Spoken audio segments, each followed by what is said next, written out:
کہ احناف کے نزدیک راجح قول، یعنی جس قول کو اختیار کیا گیا ہے، وہ یہی ہے کہ جب آذان ہو رہی ہو اس کو سنا جائے اور اس کا جواب دیا جائے، یہ واجب ہے۔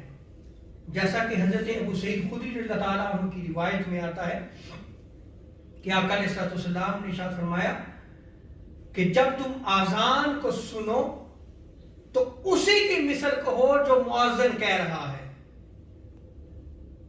تو بعض فقہاء احناف اس کے واجب ہونے کا اقرار کرتے ہیں اور ان کا قول ہے کہ یہ واجب ہے، یعنی لازم ہے کہ وہ اذان کا جواب دیں۔ بعض فقہاء نے کہا ہے کہ اذان کا جواب دینا سنت ہے۔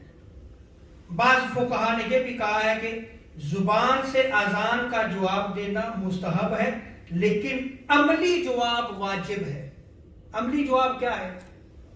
اذان ہو رہی ہے، اللہ کی طرف بلایا جا رہا ہے، آپ کے پاس اگر وقت ہے اور آپ جو ہے وہ اس دعوت کی طرف نہ آئیں، یہ تو واجب ہو گیا آپ پہ، آپ آئیں اور نماز ادا کریں۔ کہتے ہیں کہ عملی جواب دینا اس کا کیا ہے؟